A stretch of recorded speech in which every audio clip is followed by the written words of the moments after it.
BNP বারবার নির্বাচনের কথা কেন বলে? আমি আজকে ব্যাখ্যা দেই কেন বিএনপি বারবার নির্বাচনের কথা বলে। আইন শৃঙ্খলা পরিস্থিতি লক্ষ্য করেছেন কি অবস্থায় গিয়ে দাঁড়িয়েছে? হাইজ্যাক, ছিনতাই, রাহাজানি, কোপ দিয়ে জিনিসপত্র ছিনায় নেওয়া, দিনে দুপুরে বাড়িতে বাড়িতে ডাকাতি করা, ঢাকা শহরে এটা এখন প্রতিদিনের ঘটনা হয়ে গেছে। রাজশাহীগামী বাস 3.5 ঘন্টা ধরে সেই বাসে ডাকাতি হয়েছে।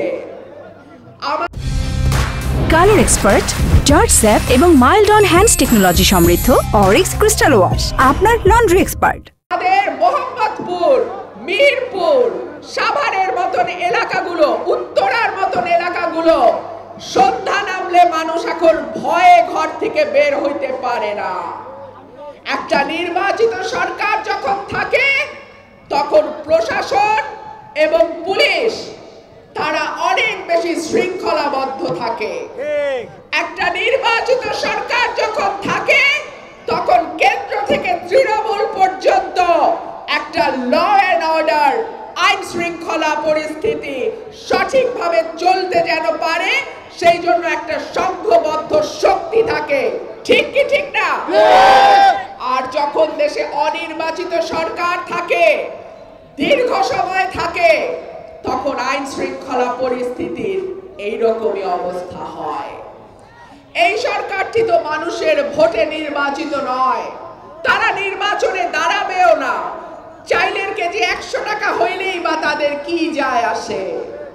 কিন্তু আমাদের মতন যারা সাধারণ মানুষ, আমরা যারা ভোটের আশায় আপনাদের দরজায় দরজায় ধাক্কা দেই, আমাদেরকে ভাবতে হয় জিনিসপত্রের দাম বাড়লে মানুষ আমাকে আর ভোট দিবে না। সেই জন্য একটা নির্বাচিত সরকারের এত দরকার। 3, দেশের মানুষ 15 বছর কোনো ভোট দিতে পারে নাই। জাতীয় নির্বাচন 14, 18, 24 অদ্ভুত অদ্ভুত কায়দায় নির্বাচন হয়ে গেছে। ফজরের ওয়াক্ত হয় নাই, ব্যালট বাক্স ভইরা গেছে।